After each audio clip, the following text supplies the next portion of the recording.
tal? Video tutorial número 34 del curso de Java, en el que seguimos viendo en detalle cómo usar el Visual Java Server Faces. Y vamos a empezar viendo en detalle cómo trabajar con los componentes de Java Server Faces, que nos proveen con una gran cantidad de posibilidades, además de contar con una enorme flexibilidad.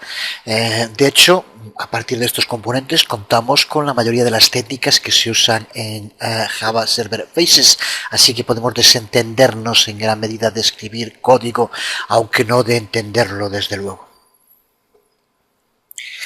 En términos simples, los componentes JSF son una combinación de etiquetas HTML y de etiquetas JSTL. Cuando hablamos de JSTL nos referimos a Java Server Pages Standard Tag Library, que ha sido creada por Sun Microsystems y que lo que hace es ampliar, extender las características de las Java Server Pages con 4 nuevas librerías de etiquetas de tags. Estas librerías incluyen utilidades muy utilizadas en el desarrollo de páginas web dinámicas. Extienden las especificaciones de JSP, de Java Server Pages, las cuales a su vez extienden las de los servlets. El API con el que cuenta Java Server Pages Standard Tag Library nos permite además poder desarrollar nuestras propias librerías de etiquetas que pueden contar con propiedades, disparar eventos y con la posibilidad de enlazar a datos, como veremos hoy. En muchos casos podemos añadir cualquiera de los componentes dentro de nuestro diseño visual. Podemos configurar sus propiedades sin tener para nada que escribir código. Como con otros componentes cuando trabajamos en NetBeans, y ya hemos visto a lo largo del curso, estos componentes JSF están disponibles dentro de la ventana Palette y están divididos fundamentalmente en 3 grandes secciones. La sección Basic, la sección Layout y la sección Composite, como vemos las 3 que forman parte de Gustock.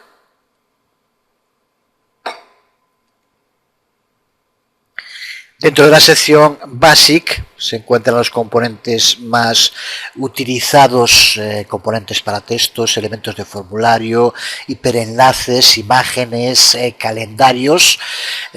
Todos los componentes que se encuentran dentro de esta sección comparten un mismo aspecto, un look and feel, debido al theme que se ha aplicado al proyecto. Por defecto contamos con uno, que es el que aquí tenemos en Project Gustock Themes, pero podrían también utilizarse otros.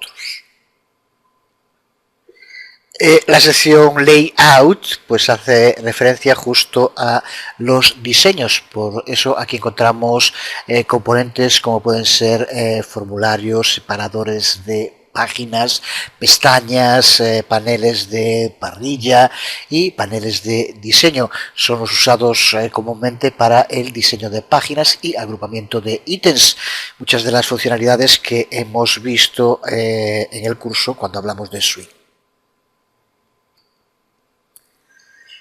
Y la sección Composite, que está formada solo por unos cuantos componentes y que son componentes que podemos considerar como una combinación de varios componentes y que provee por tanto con funcionalidades agrupadas, como puede ser por ejemplo barras de progreso o la creación de acordeones de pestañas, menús, y pueden considerarse como auténticos widgets para utilizar en una aplicación web. Y una de las ventajas que tiene es que ya incluye mucha del código de programación necesario para la utilización de estos widgets. Pero como vemos contamos también con validadores, convertidores y con las secciones dedicadas al trabajo con proveedores de datos, que son también fundamentales. Sobre todo esto hablaremos en el video tutorial de hoy. Después de que hemos añadido un componente a nuestra página, podemos pulsar en cualquier momento sobre el componente y ver sus propiedades en la ventana propiedades que aquí tenemos. Y desde aquí podemos configurar los atributos para ese componente exactamente como si estuviéramos escribiendo código, así de sencillo. Por ejemplo, podemos pulsar sobre el componente de campo de texto que aquí tenemos y podemos configurar los datos. Vamos a poner aquí, por ejemplo, txt nombre. Vamos a indicar en el número de columnas. Podemos aquí incluir el número que queramos. Vamos a poner, por ejemplo, 12 columnas. Vamos a poner un texto para que aparezca por defecto, por ejemplo, mi nombre. Vamos a marcar la caja de chequeo required para que sea obligatorio escribir en el campo y en fin podemos ir marcando en los que queramos, por ejemplo aquí en máximo tamaño, el máximo número de caracteres que puede tener, vamos a poner por ejemplo 100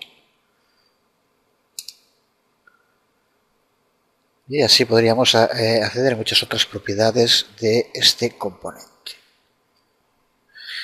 Podemos ahora ver el código JSP correspondiente pulsando en el botón de JSP y aquí tenemos todo el código y dentro del código podemos ver en esta línea es donde tenemos la etiqueta JSP sigue una estructura, es una variante XML y aquí vemos cómo nos aparecen en el código required true, más len 100, id txt nombre, columns 12, las propiedades que hemos configurado ahora en el diseñador visual. Veamos ahora cómo trabajar con los componentes gestores de eventos, con los event handlers.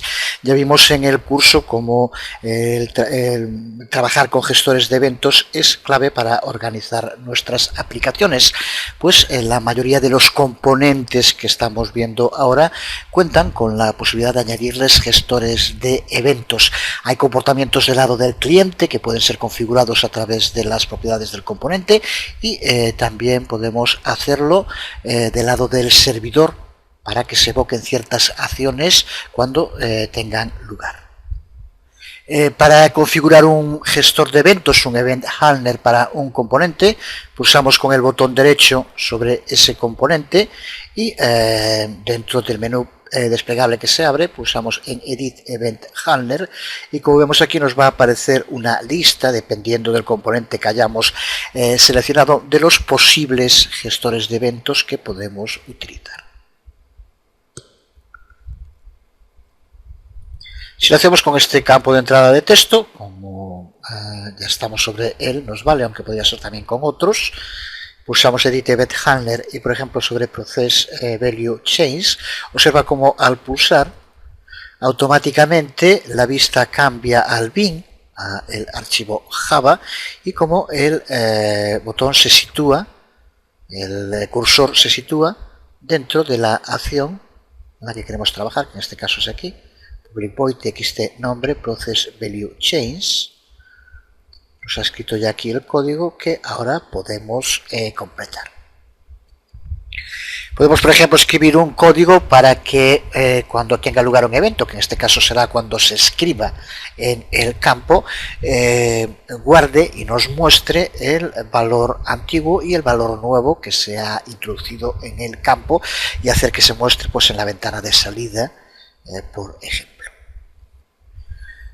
Podría ser un código como el que aquí vemos y que ya tienes que entender perfectamente. Creamos dos objetos, uno al que llamamos viejo objeto y otro nuevo objeto, y les aplicamos el método getAllValue y getNewValue, que lo que hacen es recuperar el valor antiguo y el valor reciente.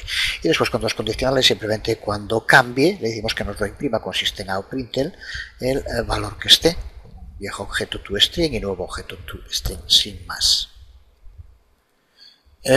Comprueba que esté el servidor funcionando. Si no lo está, lo inicias. Y también configurar la página que estemos usando como la página de inicio para que lleve a cabo el proceso. Ejecutamos el proyecto. He quitado los otros componentes para que se vea claro lo que nos interesa en este campo de texto. Sí, ahora sustituimos aquí el contenido que tiene por cualquier otro contenido. Podemos ver como dentro del output en Tomcat 6.0 nos aparece lo que indicamos en el código, el valor viejo y el valor nuevo por el cual lo hemos cambiado. Hemos configurado, por tanto, un gestor de evento para este campo de texto. Cada vez que incluyamos aquí un nombre, que lo cambiemos, aparecerá al dispararse el gestor de eventos el código que le indicamos con el valor antiguo y el nuevo. Si cualquier otro, desde luego podríamos tener más gestores de eventos en otros componentes de la página y todos ellos estarían configurados dentro del bin de soporte para este archivo.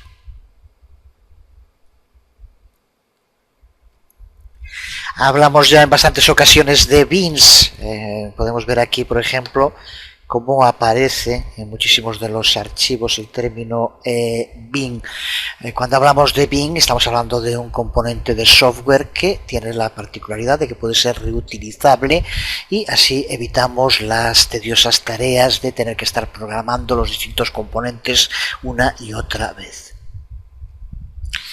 Se puede decir que existen con la finalidad de ahorrarnos tiempo al programar, y no olvides que el IDE que estamos usando se llama NetBeans, así que se utilizan en contra de algo que a veces se escucha, no entiendo muy bien por qué, en la mayoría de los componentes que manejan los editores visuales más comunes.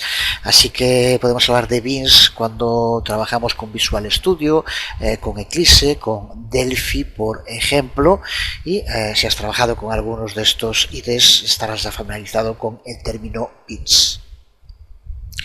Aunque desde luego que se adapta muy bien a Java, todos conocemos el logo de Java, y cuando se habla de beans realmente se está hablando, aunque tiene varias acciones, se refiere a los granos de café, que se llaman de esta manera, y la idea que está detrás de esto es reaprovechar los distintos granos de café que ya han sido creados para poder ser utilizados por otros desarrolladores. Así que, en definitiva, cuando hablamos de beans, hablamos de código reutilizable. Puede representar tanto desde un botón a una parrilla de resultados, a un panel contenedor, a un simple campo de texto y también soluciones mucho más complejas, como puede ser, por ejemplo, conexiones a bases de datos. No hay ninguna garantía de que vayan a ser colocados secuencialmente dentro del archivo bin que nos va creando el propio NetBeans. Por eso, de nuevo, es importante habituarse a trabajar con el Navigator, desde el cual sí que podemos acceder de modo muy rápido. Aquí tenemos el resumen de los distintos beans, el código con el que estamos trabajando. Aquí tenemos, por ejemplo, el Process Value Change que acabamos de crear ahora. Desde aquí sí que en cualquier momento podríamos acceder, como vemos pulsando, nos sitúa ya en esa parte del código en concreto.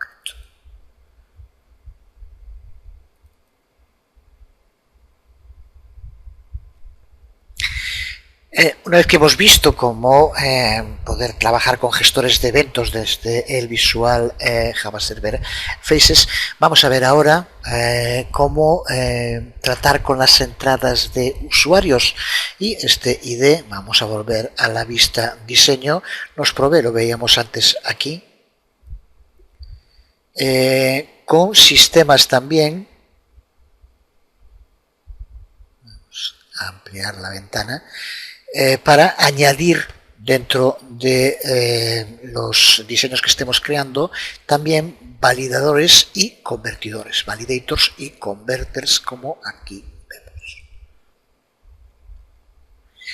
vemos. Para vincular un validador con un componente de entrada, de un componente input, como puede ser por ejemplo un campo de texto, lo que tenemos que hacer es soltar el validador sobre ese componente input. Por ejemplo, vamos a pulsar sobre el validador Double Range Validator, lo arrastramos y lo soltamos sobre el campo de texto con el que estábamos trabajando. Observa cómo automáticamente ha aparecido dentro del Navigator este validador que acabamos de añadir. Podemos también añadir un validador sin enlazarlo directamente a un componente de input de entrada. Vamos a eliminar este que añadimos ahora y podemos también soltarlo sobre cualquier lugar vacío y vemos cómo se nos ha creado igual el Double Range Validator. ¿Por qué puede ser más útil hacerlo de este modo? Porque nos permite enlazarlo con más de un campo de entrada. Puede que si queremos usar un validador para varios y de este modo, ahora tal como está, seleccionamos cualquier campo de entrada, como es en este caso el campo de entrada de texto que aquí tenemos, y aquí como vemos aparece un campo Validator Expression y aquí podríamos añadir ahora este, que no aparece entre paréntesis, es el que ya está creado, que es el Double Range Validator 1. Pulsamos y ahora sí ya lo tenemos enlazado. Pero si tuviéramos otros campos de entrada, otros campos input, podríamos enlazarlos con este mismo validador sin tener que estar creando uno para cada uno de los campos en que quisiéramos usarlo. Y muy similar es el trabajo con los convertidores, igual que con los validadores. Y lo vamos a ver en un ejemplo práctico, tanto el uso de uno como otro. Vamos a crear una nueva página para que el código esté más claro. Dejamos todos los datos por defecto. Vamos a arrastrar un botón sobre la página y vamos a ponerle como texto ir. Y vamos a arrastrar un campo de texto.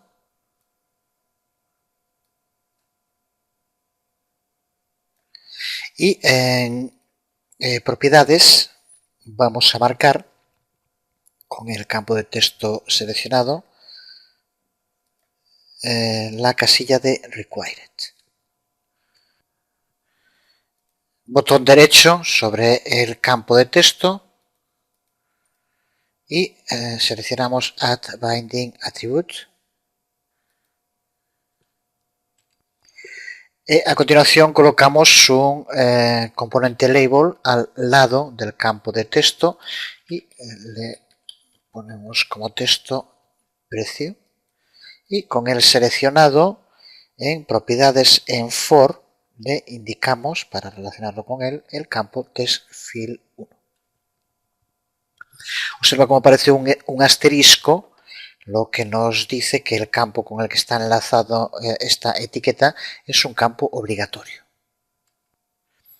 Ahora, dentro de la paleta vamos a expandir el campo de los validadores y vamos a seleccionar el validador de Double Range Validator y lo soltamos encima del campo de texto. Este validador que hemos creado lo tenemos, aquí lo vemos, en el navegador, desde él podemos acceder y vemos aquí dentro de la ventana propiedades que podemos configurar un valor máximo y mínimo para este validador. Vamos a darle, pues para probar cualquier valor, vamos a poner por ejemplo como máximo 10 y como mínimo 1. Con lo cual creamos un validador indicando los valores que se pueden incluir dentro de ese campo de texto. Y hacemos lo mismo con los convertidores. Expandimos el panel de los convertidores y dentro de los que aquí aparecen vamos a arrastrar y soltar sobre el campo de texto un number converter, lo que acabamos de hacer, y vemos cómo se nos abre en la ventana del asistente del diálogo para este formato de número que queremos aplicarle a el campo de texto.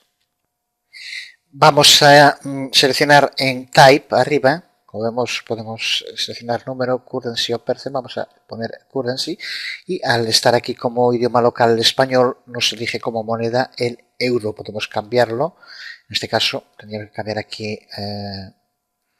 el local, por ejemplo inglés Estados Unidos, y observa cómo aparece ya aquí el dólar y así podéis hacer con todos los otros que aparecen. En este caso, como español de España, como vemos, aparece el euro como moneda.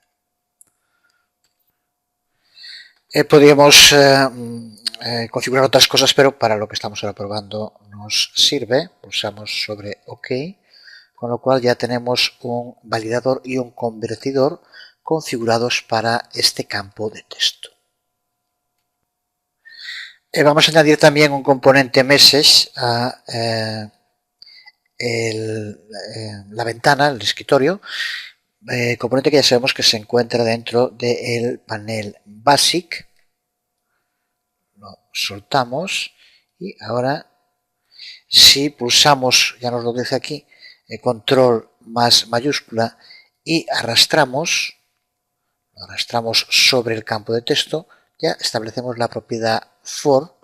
Observa cómo aquí para este campo, si lo ampliamos aquí, vemos como for ya ha sido configurado a TextField1. Y añadimos también un componente Message Group. Si digamos, por ejemplo, aquí recuerda que tanto uno como otro, nuestros mensajes nos sirven para recibir información de los posibles errores, que en este caso, al tener un campo de texto con validador y conversor, puede mostrarnos distintos tipos de mensajes, dependiendo del error. Vamos a convertir esta página en la página de inicio y vamos a ejecutar la aplicación. Y aquí tenemos la aplicación. Si recuerdas, pusimos como límites entre 1 y 10, pero también indicamos que tenía que ser una moneda con el convertidor que fuera euro. Así que, aunque si por ejemplo ponemos 7, cuando pulsamos ir, nos devuelve el mensaje de error diciendo que no lo entiende como un valor de moneda. Sin embargo, si escribimos 7 euros, de este modo, al pulsar ir, observa como sí que nos lo escribe bien. Si pusiéramos, por ejemplo, sin embargo, 12 euros, como es un valor mayor de 10, y los límites están en 1 y 10, nos devolverá otro mensaje de error, ahora diciéndonos que el atributo no está entre los valores que se esperan de 1 a 10. Vemos como este mensaje de error en este caso son el mismo, pero podían ser distintos el de grupo que el personificado para este campo concreto. Recuerda que este es global y podía ser para otros componentes que hubiera dentro del formulario. Este sería en exclusiva para el campo de texto con el que lo vinculamos. Seguimos, vamos a dar un paso más y ver cómo podemos almacenar y pasar datos. Para almacenar información en nuestras aplicaciones creadas con Visual Java Server Faces y que usarán otras páginas, usamos el Application Bin, Session Bin, Application Bin, Session Bin y Request Bin, que se crean automáticamente cuando creamos el proyecto y que se localizan dentro del paquete de nuestra aplicación, en este caso que le hemos dado el nombre de empezando como a la propia aplicación. Son, estos 3 archivos que aquí vemos. El primero de ellos, Application Bin, lo usaremos para almacenar información que se va a aplicar a todas las sesiones de usuario que tengan lugar en nuestra aplicación. Puede ser, por ejemplo, una lista estática de opciones para un componente desplegable que se va a mostrar siempre esas mismas opciones. usamos sesión bin para almacenar información que se va a usar en otras páginas a través de una sesión de usuario. Puede ser, por ejemplo, el nombre que se ha dado en el login de un usuario y que se mantiene a lo largo de toda la sesión. Y para aquella información que solo necesitamos para utilizar en la siguiente página, usamos el archivo request bin. Cualquier valor que se almacene en el request bin desaparece tan pronto como esa petición finaliza.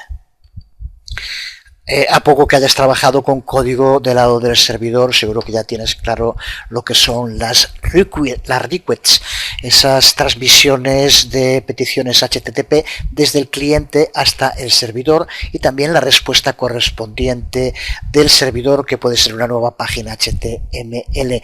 En la mayoría de los casos la petición empieza con la pulsación de un botón o de un enlace en una página y finaliza con la respuesta por parte del servidor, que nos envía una nueva página HTML que se muestra en el navegador. Además de los archivos application bin, request bin y session bin de la aplicación, cada página que creamos cuenta con sus propios archivos. Pulsamos sobre cualquiera de las páginas, por ejemplo esta que tenemos aquí abierta, página 3 JSP, doble clic y observa como aquí dentro del navigator se nos abre, además de página 3, estos tres archivos que decíamos ahora, application bin, session bin y request bin. Veamos de modo genérico, para empezar, cómo añadir una propiedad a uno de los tres archivos. Por ejemplo, a session bin, el proceso sería el mismo para cualquiera de los otros. En el navigator, si hacemos doble clic sobre session bin, se nos abre el código Java dentro de la ventana principal. Vamos a añadir una propiedad dentro del constructor de la clase. Aquí, así que nos situamos, esto ya lo crea automáticamente el propio NetBeans, en este caso el Visual Java Server Faces, y dentro de publicar session beans, extends abstract session bin, aquí vamos a crear una propiedad. Vamos a crear, por ejemplo, una variable privada de tipo string, a la que llamamos respuesta. A continuación pulsamos con el botón derecho sobre cualquier lugar del editor y elegimos refactor, y dentro del refactor encapsulate fields. Lleva a cabo la encapsulación y observa como aquí nos indica en los campos si queremos crear los métodos get y set, getter y setter, para la propiedad que creamos hace un momento, respuesta. Recuerda que esto lo hemos visto durante el curso, estamos creando una variable privada. Para poder acceder a ella vamos a necesitar los métodos get y set.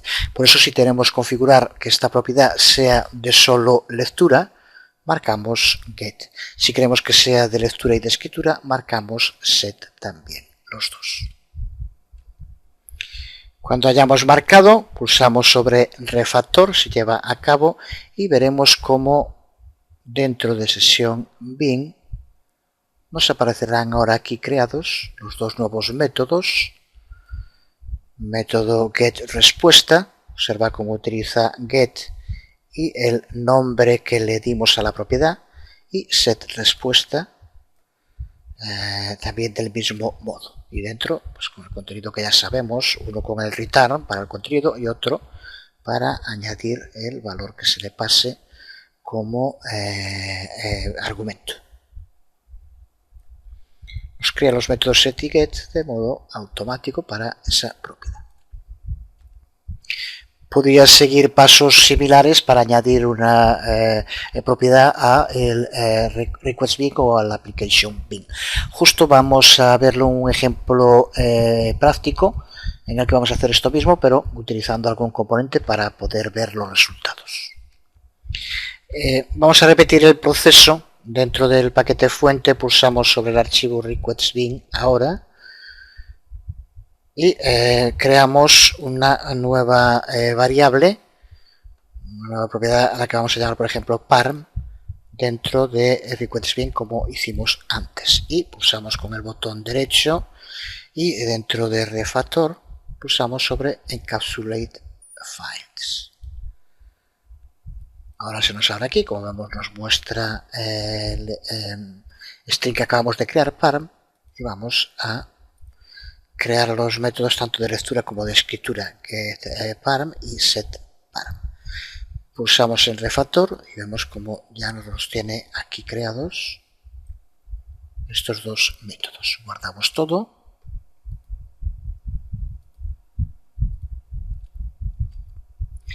Vamos ahora dentro de nuestra aplicación a crear una nueva página. Vamos a llamarle primera, por ejemplo. Y dentro de esta página vamos a colocar un botón y un campo de texto. Arrastramos un botón y arrastramos un campo de texto. Y vamos a pulsar con el botón derecho sobre los dos y seleccionar Add Binding Attribute para los dos.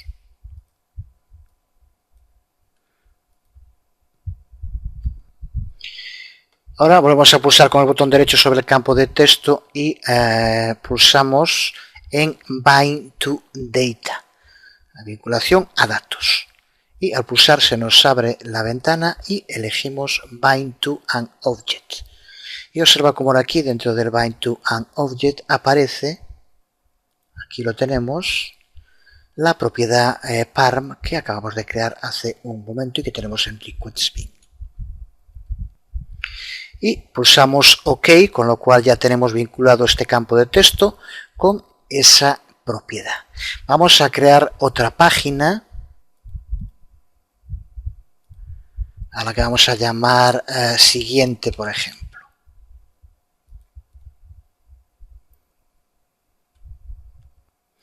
Y añadimos en ella un componente botón y un componente de texto estático.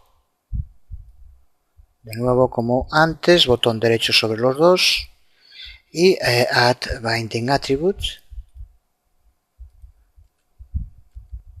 Y ahora repetimos con el texto estático los pasos que dimos antes con el campo de texto, botón derecho, Bind to Data, vincular a datos, Bind to an Object, y buscamos de nuevo, aquí lo tenemos dentro de Request Bin, parm string, lo seleccionamos y pulsamos OK. Con lo cual tenemos tanto este campo de texto estático, perdón, este componente de texto estático como el campo de texto de la otra página, los dos vinculados a esa propiedad.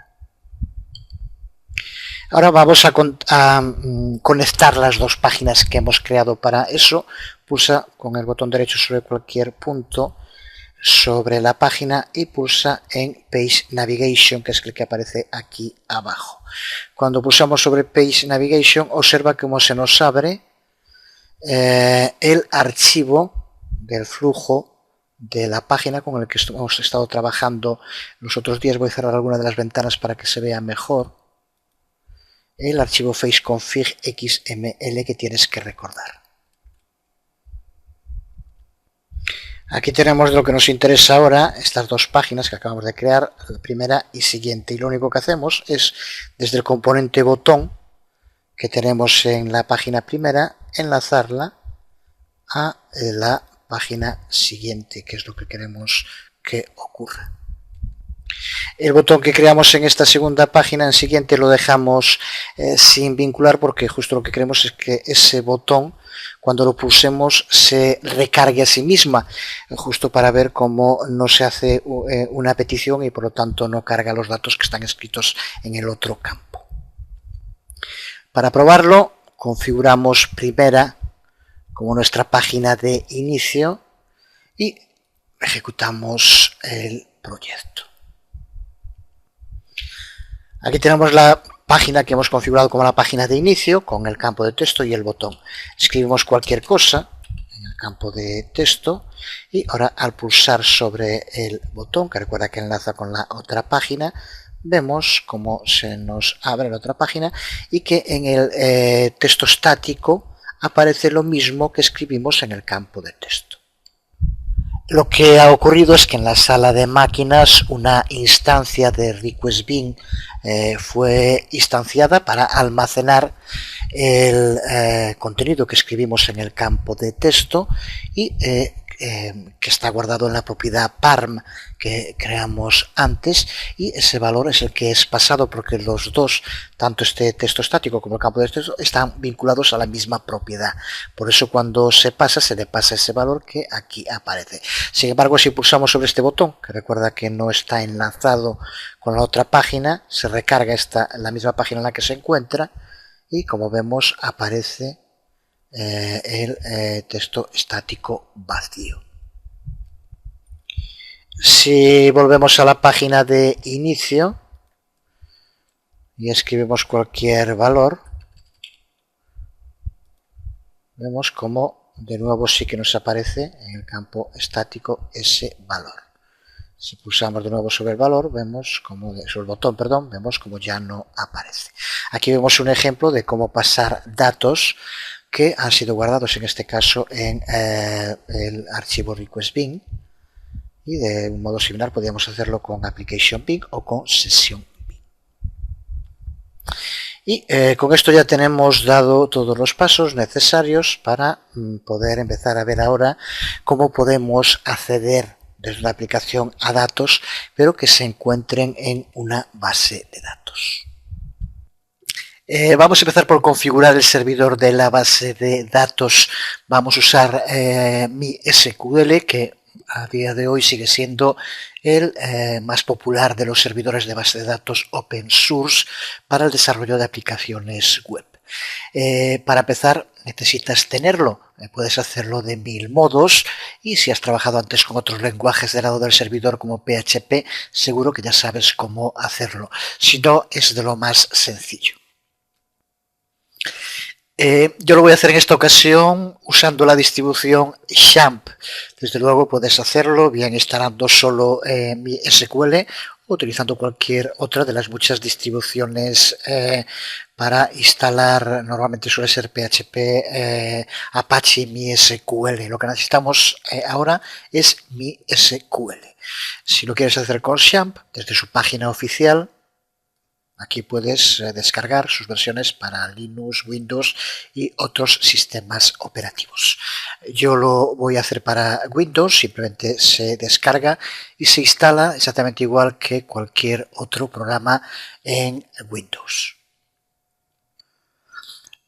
Una vez instalado, puedes acceder al panel de control de XAMPP, en el que, como vemos, podemos empezar tanto el Apache como MySQL, el servidor FTP, el servidor de correo. Lo que nos interesa, como digo, en este momento es el MySQL, así que pulsamos aquí en Start y ya tenemos, como vemos, nuestro MySQL funcionando. Vamos ahora a NetBeans, en donde, al menos por defecto, en la parte superior izquierda, te aparecerá la pestaña Service. Si no es así, siempre puedes acceder a ella desde Windows Service o con Control 5. Al pulsar sobre ella, aquí verás el primero de los iconos, que es para las bases de datos. Si no has trabajado nunca antes en NetBeans con MySQL, es muy probable que cuando pulses en el botón más no aparezca aquí MySQL. Si es así, si no te aparece, lo que haces es pulsar sobre el icono de Databases con el botón derecho y pulsas sobre Register MySQL Server. Cuando hagas esto, que es lo que hay que hacer la primera vez que se quiere configurar, se te va a abrir lo mismo que cuando ya lo tengas instalado, si pulsas aquí en Propiedades. Es en esta ventana donde tienes que configurar los datos para poder conectar a tu servidor MySQL desde NetBeans. Esta configuración va a depender de cómo hayas instalado MySQL. Partiendo de que lo hayas hecho con XAMPP, lo que debes indicar aquí es, en primer lugar, en server hostname, localhost, que ya es lo que te va a aparecer por defecto. En server port number, deja también el que ya aparece por defecto, eso debe ser 3306, pero si no, deja el que esté. En el nombre de usuario administrador, si no has cambiado nada con la instalación de XAMPP, tienes que poner como nombre de usuario root y dejar en blanco el password.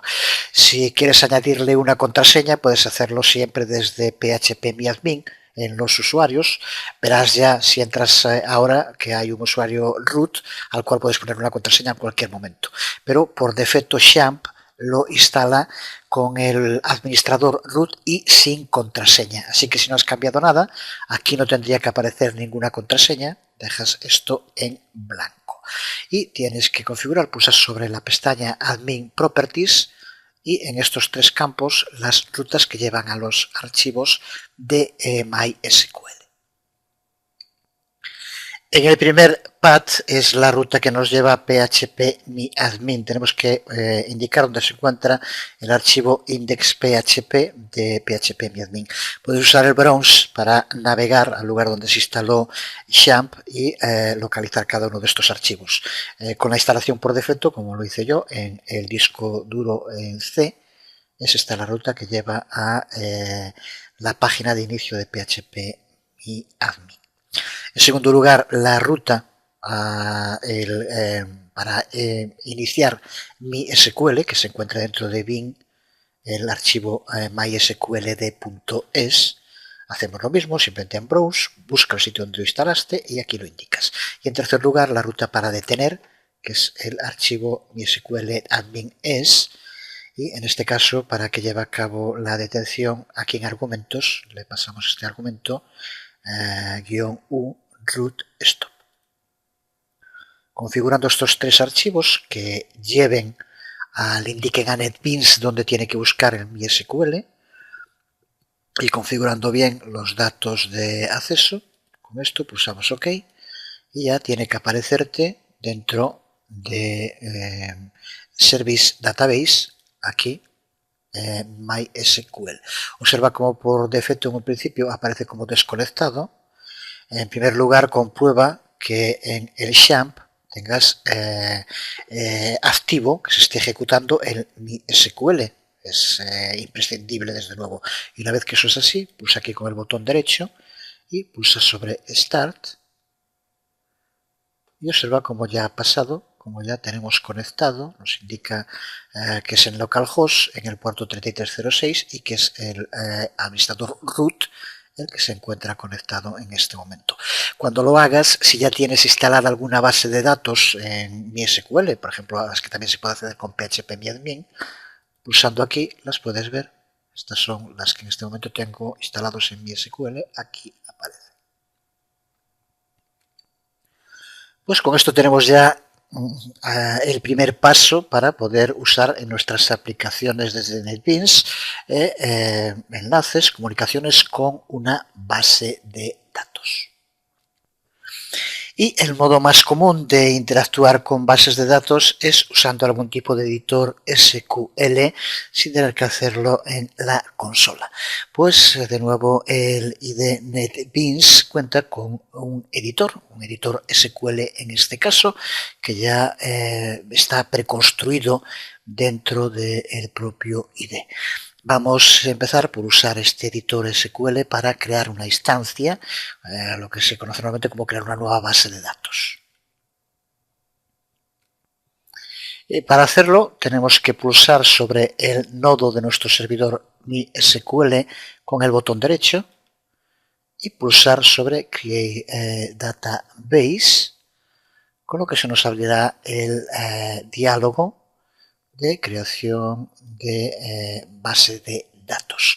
Tenemos que empezar por darle un nombre. Vamos a llamarle, por ejemplo, mi base datos. Y como vemos aquí, podríamos darle acceso grant a cualquier usuario que tuviéramos creado dentro de nuestra base de datos. El acceso grant es el grant full, significa que tendría ese usuario pues un acceso completo a la base de datos. De momento no es necesario, con que lo haga el administrador nos llega, así que lo dejamos así, pulsamos OK. Y con esto vemos cómo se ha creado el JDBC para enlace a esta base de datos que acabamos de crear y cómo aparece también esa base de datos dentro de nuestro servidor. Veamos ahora cómo crear tablas en esta base de datos, cómo poblar esas tablas con datos y cómo modificar los datos que estén ya contenidos en esas tablas. De este modo nos haremos con una idea clara de la potencialidad de NetBeans en el trabajo con archivos SQL. De momento tenemos una base de datos llamada mi base de datos y que se encuentra vacía. Para añadirle tablas podemos hacerlo de dos modos. Podemos usar el diálogo crear tabla o podemos escribir directamente una consulta SQL y ejecutarla desde el editor SQL. Vamos a ver ambos métodos. Empezamos viendo cómo usar el editor SQL. Para hacerlo empezamos por expandir el nodo de la conexión. Aquí tenemos mi base de datos, doble clic y observa como aquí tenemos en la base de datos en nuestro directorio, aquí tenemos mi base de datos. Pulsamos en el botón más y observa como aparecen tres carpetas: tablas, vistas y procedimientos. Pulsa con el botón derecho sobre el directorio tablas y elige, primero vamos a hacerlo como decíamos escribiendo el código SQL, así que pulsa sobre Execute Command, ejecutar comando, y como vemos se nos abre un lienzo en blanco y el editor SQL, que es lo que estamos viendo aquí ahora. Es aquí donde tenemos que escribir la consulta SQL. Por ejemplo, vamos a incluir la definición de una tabla a la que llamamos, por ejemplo, alumno. Aquí vemos esa tabla creando los campos que la forman. Desde luego no vamos a ponernos ahora a explicar el Structured Query Language, el SQL, y sus estrictas reglas de sintaxis. Una vez que tengas escrita la consulta, podemos bien pulsar el botón Run SQL, que es este que aquí vemos en la barra de tareas de la parte superior, o también podríamos hacerlo con el botón derecho dentro del editor y pulsando sobre Run Statement. De cualquiera de los dos modos se crea la tabla dentro de la base de datos. Si todo ha ido correcto, nos aparecerá una nueva pestaña en la ventana Output y nos indicará que se ha llevado a cabo la consulta de modo correcto. Para verificar los cambios, pulsamos de nuevo con el botón derecho sobre el directorio tablas y pulsamos en Refresh para que actualice el contenido. Y observa cómo al actualizar nos aparece ya ahora dentro de tablas, dentro de mi base de datos, una tabla que es la tabla alumno que acabamos de crear, con un botón más al lado que si pulsamos vemos cómo nos aparecen todos los campos que forman esa tabla, con el campo que es clave primaria, aparece el primero y en color rojo.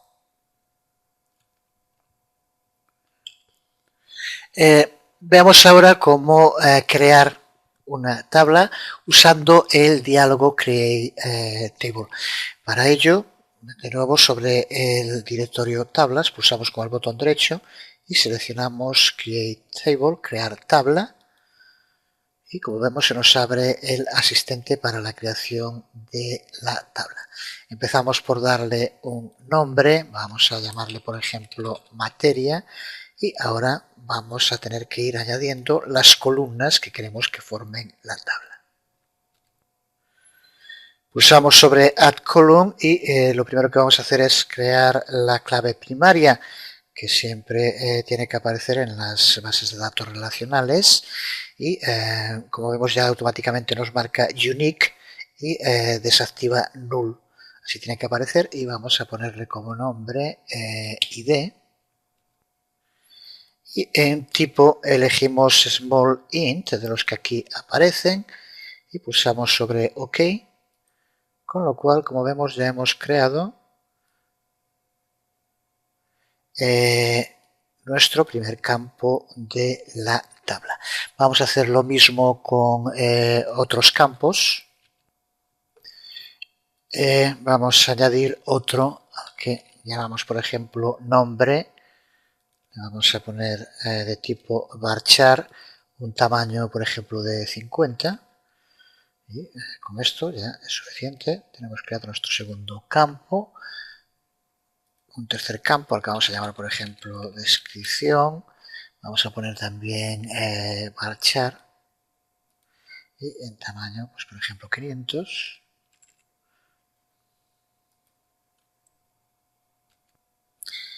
Y vamos a crear otra columna a la que vamos a llamar, por ejemplo, FK alumno ID, y le vamos a dar como tipo small int.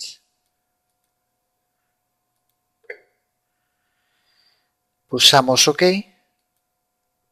y vemos como ya ha aparecido aquí otra tabla creada dentro de nuestra base de datos y exactamente con la misma información que teníamos antes para la tabla creada pasando el código SQL. Veamos ahora cómo trabajar con estas tablas y de nuevo podemos hacer uso del editor SQL de NetBeans ejecutando consultas SQL desde este editor a la base de datos. Vamos a poder añadir, modificar y borrar datos. Por ejemplo, para añadir un nuevo registro dentro de la tabla alumno tendríamos que hacer la siguiente consulta, muy sencilla, con insert into el nombre de la tabla alumno y values, entre paréntesis, los valores que queremos para cada uno de los campos. Sería un ejemplo. Bueno, lo cierto es que aquí estamos usando para poner la fecha de la unión un formato que no se adapta al que solemos usar nosotros, pero eso simplemente habría que haberlo cambiado al crear la tabla, indicando que fuera un formato distinto. Eso es un problema menor. Para ejecutarla lo hacemos de los modos que decíamos antes también, bien pulsando en este icono o bien con Run Statement. Vemos que nos aparece de nuevo aquí el mensaje diciendo que se ha ejecutado de modo correcto. Para verificar que el nuevo registro se ha añadido dentro de la tabla alumno, en el explorador de base de datos pulsamos con el botón derecho sobre el nodo de esta tabla en concreto, de alumno, y pulsamos sobre View Data, ver datos, y vemos cómo se nos abre una nueva ventana. Arriba aparece la consulta sobre los datos que queremos que se muestren y aquí vemos cómo se muestran los datos y cómo es correcto se ha introducido la información que pasamos con la consulta.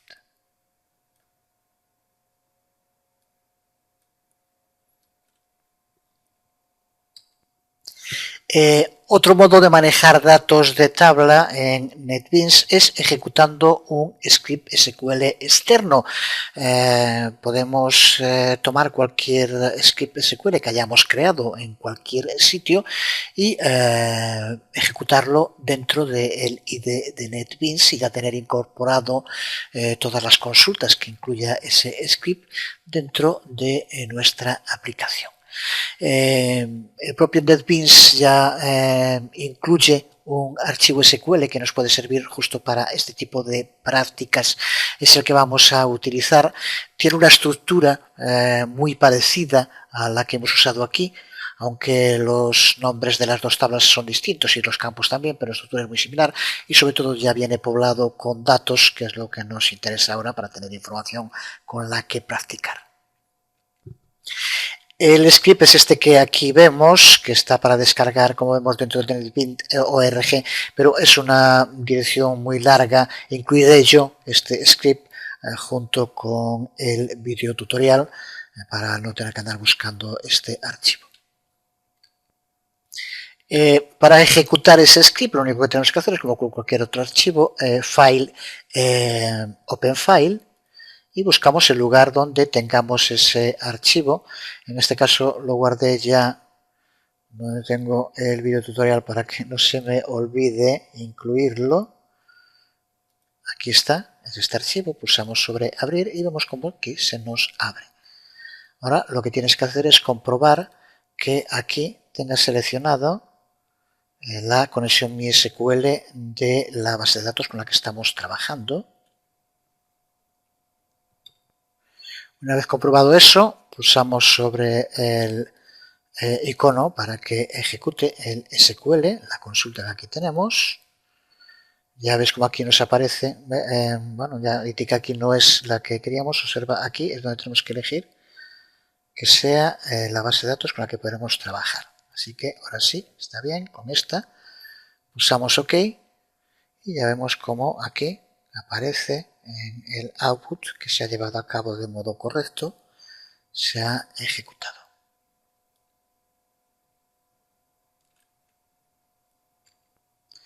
Para ver que se ha llevado a cabo de modo correcto, pulsamos sobre la base de datos con el botón derecho y pulsamos sobre Refresh. Y observa como ahora aquí nos aparecen la tabla Counselor, que es una de las que nos crea, y la tabla Subject, que es la otra que nos crea. Así que también de este modo, ejecutando un archivo SQL, hemos incluido en nuestra base de datos dos tablas con toda la información. En este caso recuerda que incluye también datos ya con la consulta, que son estos que aquí aparecen, con el insert into, que seguro que ya conoces, a poco que hayas trabajado con bases de datos. Y ahora podemos hacer con cualquiera de ellos lo mismo que hacíamos antes para ver los datos que contienen, botón derecho sobre la tabla y View Data. Y observa cómo aquí aparecen la consulta que se ha llevado a cabo y aquí los datos con la información que ya nos ha incluido el script. Con la otra, con Subject, podemos hacer exactamente lo mismo y aquí vemos la información que contiene. Pues con esto podemos considerar como visto todo lo necesario para saber cómo crear conexiones MySQL en NetBeans, cómo crear bases de datos, cómo crear tablas y campos para esas tablas en la base de datos y cómo poblar las tablas con información y cómo manipular, modificar esa información. Todo lo necesario para poder usar bases de datos en nuestras aplicaciones. Ya estamos, por tanto, preparados para crear una aplicación web usando una base de datos MySQL. Pero eso será en el próximo video tutorial. De momento creo que con lo que hemos visto en este es suficiente por hoy. Así que nada más, en el próximo, ya digo, vamos a crear esa aplicación que utilizará una base de datos MySQL. Espero que sea muy pronto.